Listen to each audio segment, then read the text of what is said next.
Nandito na ako mga kagwang. Nandito na yung pangalawang deliver mga kagwang. Yan. Nakakatakot lang dumaan doon pag may karga. Arek lagas kayo mabisto ta. What's up mga kagwang at magandang umaga na rin sa inyong lahat. So ngayong araw na to mga kagwang ay pupunta ko sa taas. So gamit ko naman itong multicap ng kapatid ko. So kahapon kasi nag-order ako ng panggatong kina Berto. Kasi nangunguha sila ng panggatong. So yun po yung hanap buhay nila. So yun, ang usapan namin ng mga kagwang yung umaga ay kukunin ko diyan lang sa taas, may sementadong kalsada. So ngayon, pupuntahan ko na. Kasi ang usapan namin last G's. Pupunta na ako, samahan yung mga kagwang. Kaya tara.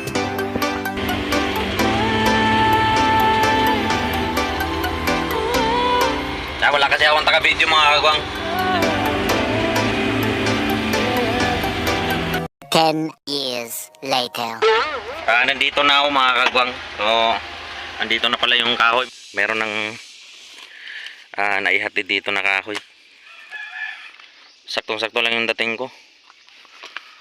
Yan. Umorder kasi ako ng 30 na ganito mga kagwang. 30 na tali. Para sa panggatong. Dahil yun po kasi yung pinaka dito sa amin. Kapag nagsasaing, nagluluto, hindi kami gumagamit dito ng yung gas. So kahoy yung ginagamit dito sa amin. Yan. Hanggang dito lang yung pickup. Maliit kasi to. Tapos yung banda doon, kung saan yung inayos amin, kasama sila ni Iliot. Malalim na po kasi yun mga kagwang, kaya tawag nito. Nakakatakot lang dumaan doon pag may karga. Pag walang karga, okay lang naman. Pero pag may karga, nakakatakot. Habang naghihintay tayo mga kagwang, ikakarga ko na lang tong nauna dito. Para pagdating nung kasunod na deliver, diretso akyat na dito. 2,000 years later. So sakto naman dumating si Master. Hi, hello. Oh, di ba? Tingnan mo yung mga karga niya mga kagwang, oh. Grabe, oh. Arek lagas ko. Arek lagas kayo mabisto ta.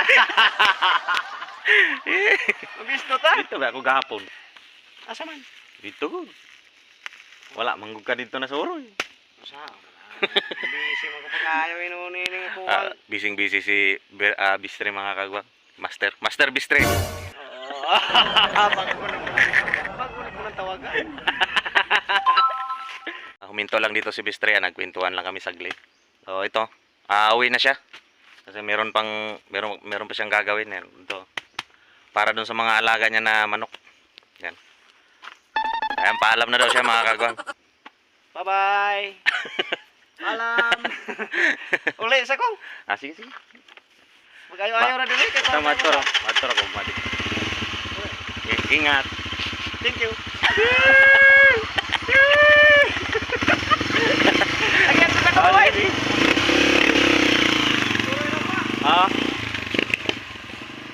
Diba mga kagwang? Ganyan sila dito.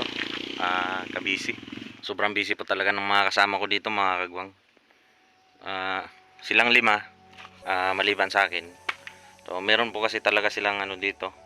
Kumbaga kanya-kanya silang diskarte para sa panghanap buhay nila. Yan.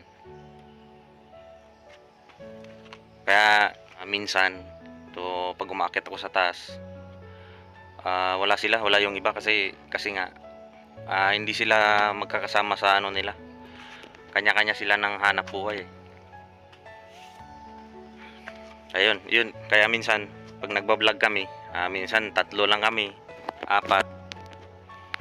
Minsan 2 lang kami. Kaya pag 2 lang kami, parang hindi kami makagawa ng video eh. Kasi parang kukulangan ako sa grupo namin. Yan. Kaya sana lumago pa yung channel namin at para matulungan ko na rin sila. Para hindi na sila maghihirapan ng gusto.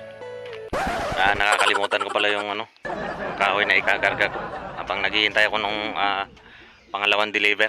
Mamaya na lang mga kagwang. A few moments later. Yan, naikarga ko na mga kagwang. So yung tali na yan ay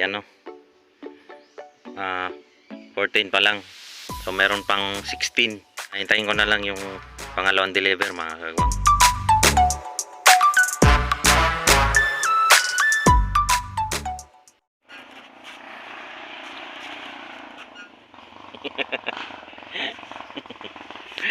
Yan ito na nga mga kagwang.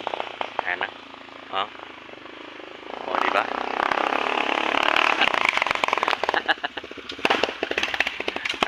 Dito na yung pangalawang deliver mga kagwang. Yan. Ibababa muna namin kasi walang taga-video. Ito na yung dala niya. 8 tali. Ito yung doon. 16. 16. Hindi. 14 plus 8. 22. So, 8 na lang yung kulang.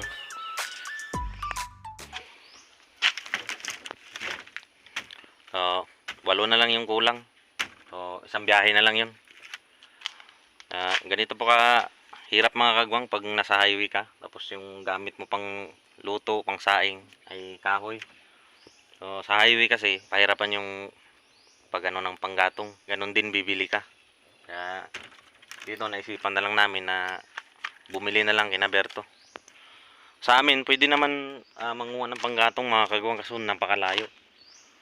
Kung na niyan yung likod ng puno ng nyug na yan, yung bundok na yan.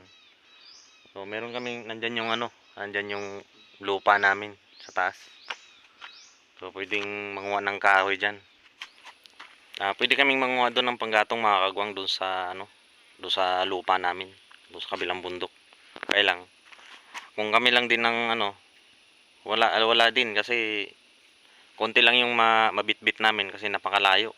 O kailangan pa namin magbayad ng tao para makapagdala kami ng marami. Yan. O ganun din, magbabayad kami. So ito na lang. Para naman maano din yung kahoy nila kasi binibenta din naman nila to eh. Kasi merong bumibili dun sa baba. Bumibili ng mga ganito. So, kaya dito na lang kami kumuha kina Berto. A few moments later. Alas 12 na ng tanghali. Medyo nagugutom na ako Dapat pala kumain na lang ako kanina bago umalis. Shoutout nga muna pala sa mag-ina ko dyan sa Pampanga. Yan, mag-iingat kayo dyan palagi. Yan. Huwag kayong mag-alala, makakawin din ako dyan.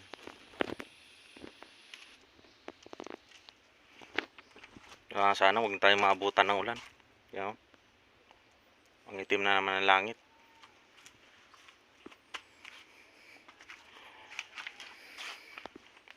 Naririnig ko na yung motor.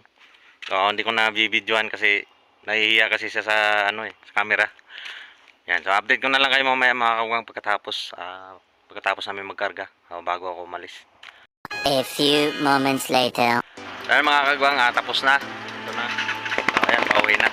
Pauwi na yung naghahatid. Nahihiya daw siya sa camera. Ito na, tapos na. Pinalian ko na. Ayan. Yeah. Sige. Ayan. Yun, sa wakas natapos din mga kagwang. Yung kamag-anak ko na nagatid ng kahoy, wala na, nandun na.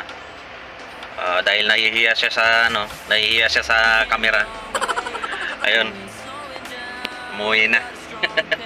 Ayan, at saka yung kahoy mga kagwang, ayan tinakpan ko na siya ng luna. Kasi baka maabutan ako ng ulan. Ayan. So, pauwi na ako dahil nagugutom na rin ako. O tara, let's go. Yeah, I'll keep running until I discover